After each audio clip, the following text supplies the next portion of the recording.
Hi, church. We are back for another installment of our Midweek Encouragement videos.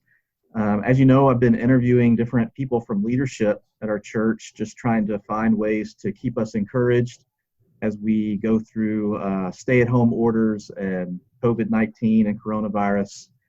And today's going to be a little different. We're going to talk about a little different topic. I have two of our missional partners with us that graciously agreed to be a part of this. And I want to introduce them now. Diadra Harnden, one of our missional partners. Say hi, Diadra. And then Glenda Johnson is also with us. And both have been, you've both been with Overland Park for, how long have you been members of the church? For a while, right? Much longer than me anyway. And so we're going to talk about current events. We're going to talk about racism, talk about the protests going on, and hopefully have some good words to share with our church family and maybe end on some encouraging notes. And so instead of starting with lighthearted questions, because I don't know how to do that with this topic, we're just going to jump right in.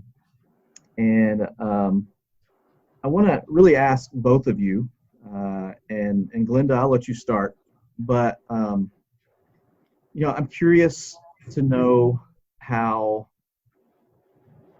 in what ways have the deaths of George Floyd, Ahmaud Arbery, there's others that I could list, in what ways have those deaths impacted you?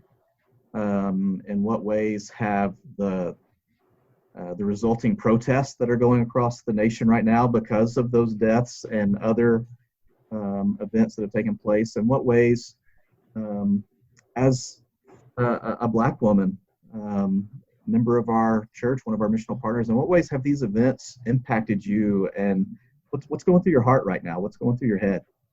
Yeah, well, thank you for asking me to speak about this. As a person of color, every time something like this happens, it sends just a shiver, through your body, because we know that we have had this struggle for a long time. It's not always been recognized as being a problem other than to us. So to have the spotlight totally on this issue, and us as a people trying to figure out what to do, to me is very comforting, because I see it as a change that is coming about, and I totally see God in the midst of it all. Growing up and being a Black woman in our society, and even just growing up in our society, it was difficult. It is very hard, because you are always on stage. You're always having to watch everything you do, everything you say. And even in my own line of work, I can see some of the racism that happens, that goes on in the workplace. Luckily, I have a job that the leaders are very on point about it, and address matters very quickly. And it goes across the business, whatever they decide to do. But we've had these discussions at work, and people are at a crossroads, because they are not exactly certain what to do or what to say. And I can't tell you what to say. All that I can say to, a white person is just hear us and understand that there's more to just the underlying story that you may see, but it's systemic and it goes very deep. And those experiences have shaped us as a people. And those are things that we have to get over. We have to constantly get over being oppressed. And we have to think differently, we have to act differently, and we have to push it off our shoulders, because we have to keep going. And you can't stop. So having, these events happen, it keeps me on my knees praying, that God will continue to work through people and with us, that we will all, because we all need to listen differently, and we all need to play a role somehow. Yeah. Yeah. Thank you for that.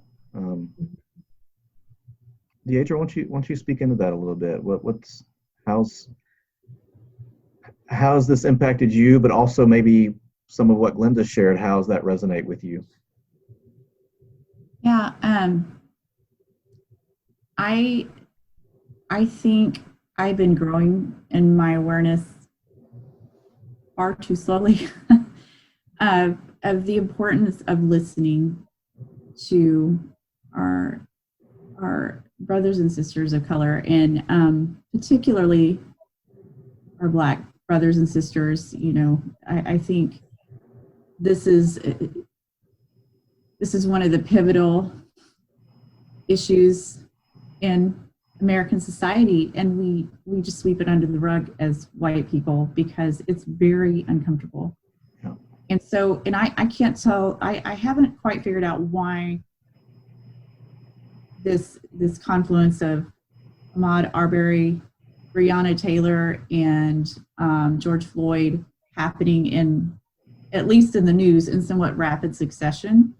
Mm-hmm. With those, because we've had videos before, we've had Philando Castile, and we've had Eric Garner and Tamir Rice and many other deaths that have happened. And what was it about these that triggered everybody to start thinking about this in a different way? I don't know the answer to that, but I've had a lot of people in my life that have, I feel like God has brought into my life to say, hello, you need to listen. This is not the way you see the world, is not necessarily how everyone sees it. And I've realized that slowly through multiple friends who have been very gracious and unapologetic in talking about it with me. And so I don't know.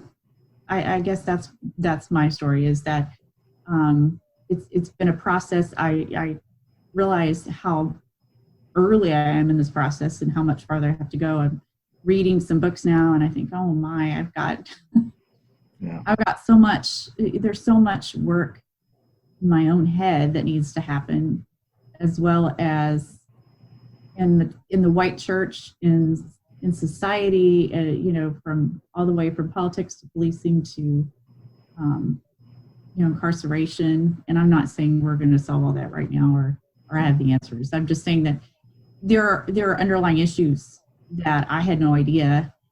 I really just didn't know, and now it's coming to light for a lot of us, and we have to start answering or asking these uncomfortable questions and digging it out of our own souls. What have I assumed? What have I harbored that is not maybe overtly ugly? I don't think most people are overtly meaning to be ugly, but it's definitely,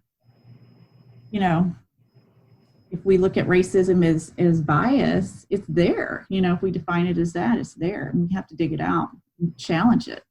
Yeah.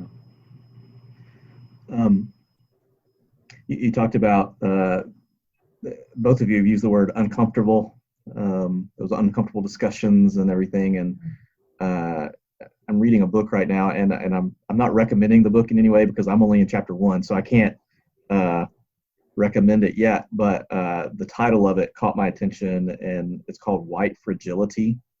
And it's just this idea of the reason white people get so uncomfortable with these discussions is because there is something fragile about our view of not being racist and our view of being good, moral, upstanding people, and how dare you accuse us of being whatever. And so anytime there's a discussion about how we need to listen, or that phrase of white privilege, or any of those kind of discussions, or systemic racism, the idea that it's in the system, it's a threat to our understanding of our whiteness. And so there is a fragility to that. And so I thought that was interesting that, you both talked about the idea of being uncomfortable, and it is uncomfortable, I think, because of, like you said, Diadra, so often we don't want to view ourselves as being a part of that.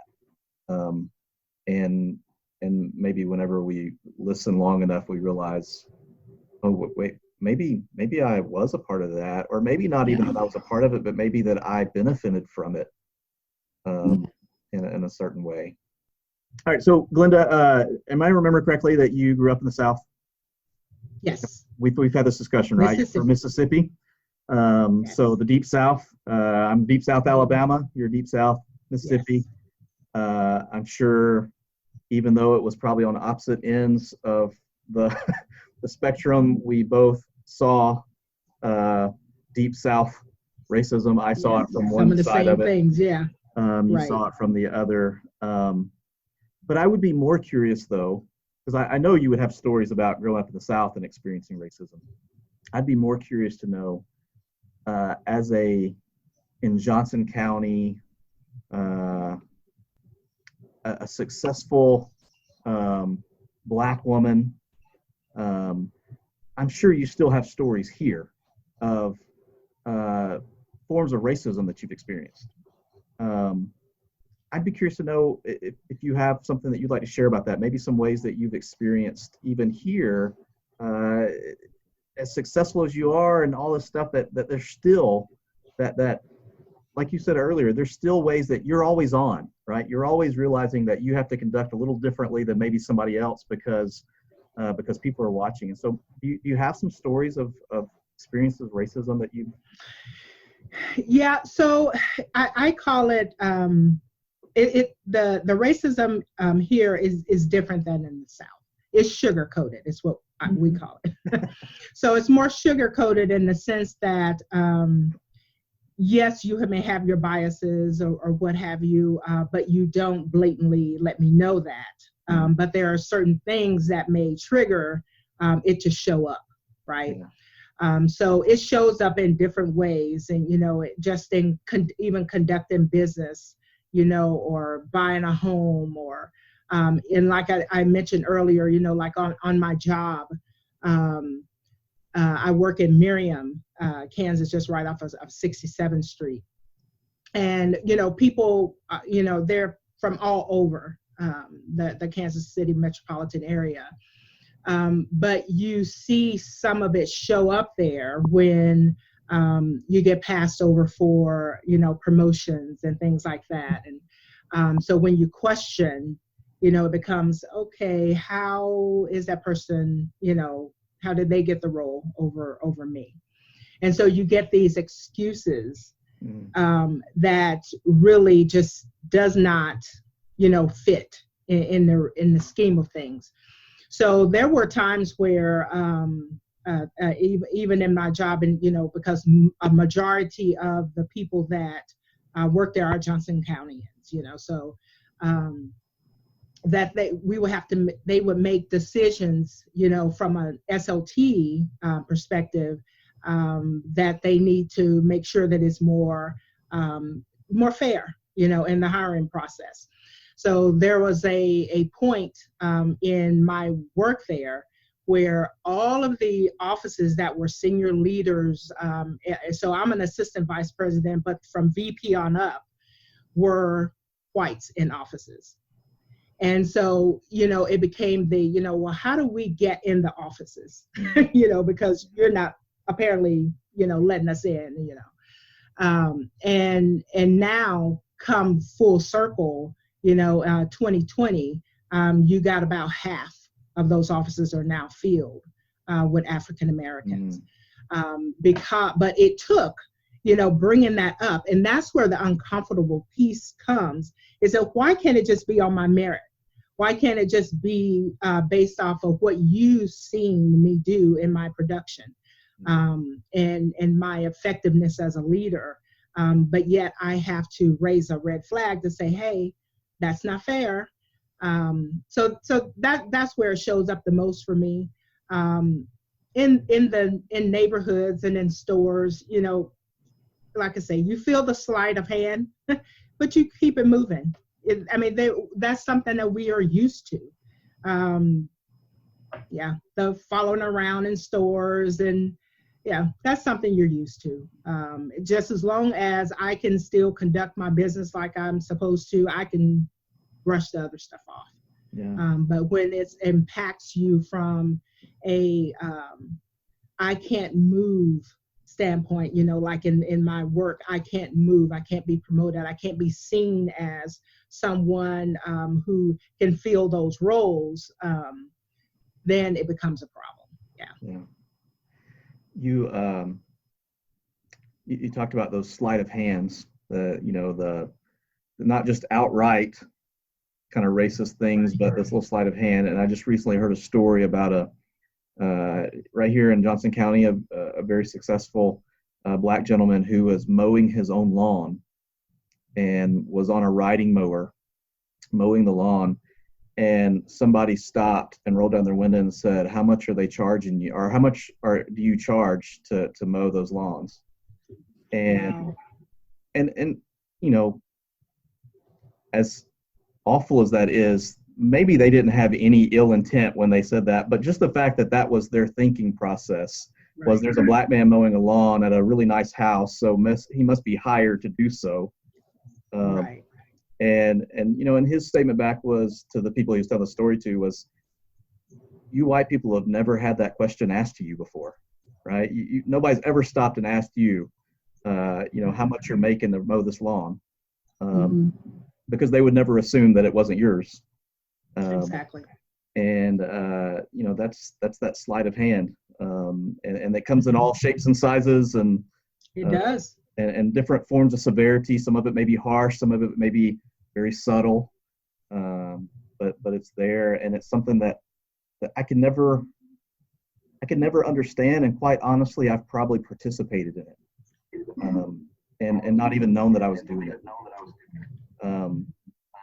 And that's the part of me that, like, that's the part of myself I hate, is knowing that I probably have been a part of that and not even known it, and done stupid things like that. Diadra, how does hearing a story like that, how does that make you feel? I know you have a real heart for justice. I know you have a real heart for equality, and hearing these kind of stories about the subtle sleight of hands and those types of things, what does that do to you? How does that make you feel? Well, it makes me sad, of course, but I just think, I don't know, how can we get to a world where this doesn't happen? And I can't imagine it won't take a long time, and I hate that. This is the stuff that I'm learning. It's like, all these things that are your daily, almost, or daily or near daily occurrence, these little things that I wouldn't even maybe hear, in someone's tone or what they assume, and I can't imagine being the recipient of it. And so it makes me want to look inside, like what Gilbert was saying, and just say, what are the thoughts that would lead me to say something along those lines? I think that's where it starts, right? These assumptions that in many ways are ingrained in us from birth in this country. And it goes back a long way, and it's hard even for us to see because it's the water we swim in. How do we change these assumptions? How can we get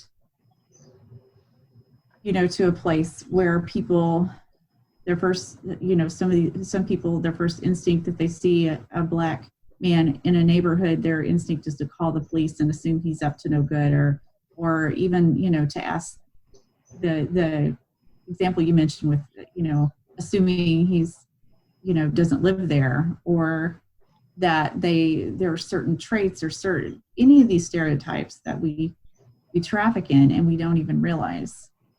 How do we get to that point? I think we have to look in our own hearts, and every time that we find these thoughts rising, just to directly challenge them and to pray for God to open our eyes to our own biases. I think that's a hard prayer to pray because we don't want to think we have them. But, you know, I think about to be human is to be, every human on this earth has prejudices. You know, I know everyone is drawn naturally to people who are like them in some way, whether it's, you know, it's that tribal instinct.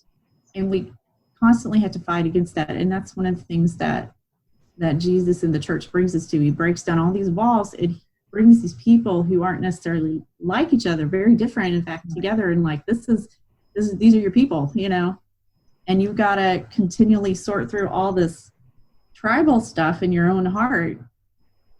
And he, you know, I think that's how we have to handle it. You know, when I hear stuff like that, I think, wow, what does that mean? How do I change my thoughts, what I'm doing?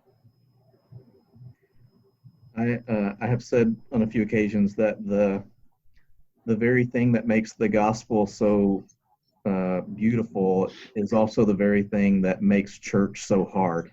Mm-hmm. And that is the beauty of the gospel is that it attracts everyone. It should be good news to everyone, no matter what their background, what their race, any of that stuff. The gospel is good news and invites all of us to the same table.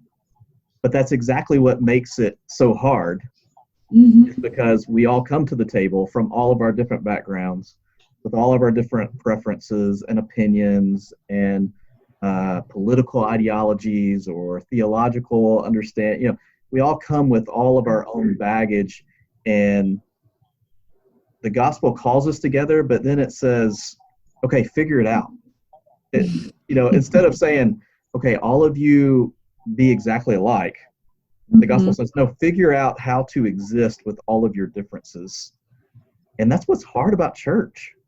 You know, not even talk about just society as a whole and, you know, what's going on in the world, but just to think of even just a local church and how hard it is to keep that unity and to not be uniform, right? We don't want everybody to be just alike. I don't want you to come here and leave looking exactly like me. We should come here and celebrate those differences, right? And celebrate our own uniqueness and celebrate our own background. But it's hard because we like our who we are, and we a lot of times think people should be like me, you know. And so that is hard. It's also overwhelming whenever you really dig into this and realize that this is so much bigger than an individual problem, right? Glenda, you've said this a number of times, and Diadra, you've alluded to it as well, that this is so much bigger than just a person with white skin viewing someone with black skin differently, but it's something that's deeply embedded in our institutions. It's deeply embedded in, you know, in different parts of our society. It's part of our history. And once you see it that big, then it becomes overwhelming, because then you're like, well, then what in the world can I do to change it? If it's bigger than me, then what in the world can I do to change it? And that's why I love, Glenda, your attitude earlier where you said, God's in this. Because I lose sight of that. I just get pessimistic and I get down about it, and I'm just like, it's never going to change. It's always going to be this way. And, you know, here you are saying, God's in this, and I just got to keep moving forward and figure this out and trust that God's gonna work through this in some way. And even as a preacher, that's hard for me sometimes to do with situations like this. And so I'm encouraged by your outlook on it. I can't speak for Diadra, but for me, that's you know, that's encouraging and also convicting that I need to be more that way, and trust more in God working in even the systems of this world, and the power structures of this world, and the hierarchy and systems of authority, that God can work in those things just as powerfully as he can work in us individually. So can I ask you, Glenda, kind of one final question that I thought about was, Overland Park Church, if you come on a Sunday morning, I don't think anybody would argue with saying it's a predominantly white church. I mean, we have, some wonderful Black families that I love dearly, but we're predominantly a white church. I don't even know how to ask it. What do you hope your church family would do, or what do you hope we would say in these situations, in these events that are happening in the world, and in the face of oppression or racism, you being a part of this family at OP Church, and being my sister, and what do you hope as a Black missional partner of this church? What do you hope we as a church would do and say in the midst of all these things? Yeah, Gilbert, I truly think that we all have to figure this out, and Black people included, people of color included in this, because you may have your biases, but so just Diadra alluded to, we have biases also, and some of it is built up because we have to teach ourselves what not to do, where not to go. I can still remember those lessons from a child, well, don't go past this street, because I don't want to have to, and my father was, I don't want to be in jail today, but we have to all think from the inside out, from starting with our heart of where we are, what our thinking is about this thing, and we have to work to change it, and we all have to do that. And I was reading in my devotional this morning with Joyce Meyer, and she said that she used the word, we all have to be uncompromisingly righteous. So without a shadow of a doubt, my problem should be your problem. Your problem should be my problem. And that's where our faith grows, and that's where God will be in the midst of us. And if we live in that way of walking humbly enough with him, that my brother's problem is my problem. Mm-hmm. That's the love your neighbor. That's where we've got to get, is to the piece of having these conversations and not stopping at these conversations, but building these relationships in such a way that our kids are the ones that have us here today at these conversations, because they've built relationships with friends that they don't care the color. Mm. So if you look at a lot of the protests of the people locking arms, you don't see just Blacks walking, you see all people of color. Why? And they're young. Yeah. Because they have friends, and they hear those conversations with their friends, and they're just like, if you're my friend, I'm not standing up for that, I'm going to stand with you. Mm-hmm. Right? And so the one thing I like my job, we had a conversation, a speaker last week, and he said, we built up a framework where we would say, be my ally. He's just like, but we don't need any more allies. I need you to be my partner. Yeah. And that's what we've got to come to be, even as our family, at church, is we've got to be partners in this thing. Yeah. And we've got to say, God lives here. God lives in us. God lives in you. We're made in his image. So what's keeping us from being all that we can be for each other? Yeah. What's keeping us from those relationships? Yeah. If it's not the systemic stuff, if it's not the things that we've learned, we can unlearn those things. Yeah. Right? And so we have to unlearn those things, and we have to learn the new things, the new way. And it's God's way. It's just taken up. Mike, I wrote it down. I was reading Micah 6:8, and he says, God has told you, human, I've told you what I require of you. And it is to love. You do love justice, love mercy, and walk humbly with your God. Yeah. And if we can focus on that, I love that scripture, and I wrote it down, and I was just like, I don't know, that's going to be my scripture for the next couple months. I'm going to memorize it, I'm going to put it in my heart, and I'm going to say it. Yeah. Why? Because that's the starting point. Yeah. Is that when I can understand how to love justice and to love mercy and to walk humbly with him, I shouldn't have a problem with any of my brothers and sisters. Mm-hmm. Because we're all made in his image. Mm-hmm. So that's what I want us to get to a point for church as a family, is that we walk humbly with God. Yeah. And that means observing and being that unconscious, that compromisingly righteous. Yeah. Glenda, I had a way that I was going to wrap this up, but your way was so much better. So I'm not going to go my way. I'm going to let what you just said wrap this up.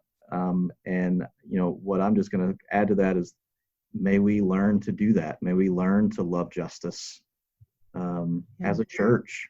May we learn to love mercy and do mercy. And may we learn to walk humbly together with God. I don't think, Diadra, I don't know about you, I can't think of any better way to wrap that up than I don't think there is. To say those things. Let's just learn to do that. So thank you so much. Thank you, both of you. Thank you for being on here and talking. And hopefully whatever came out of this will be of some comfort and encouragement to our body as a whole, our church family. And I'm just really grateful to call you friends and to call you my sisters. Amen. So Amen. thank you so much. Same here.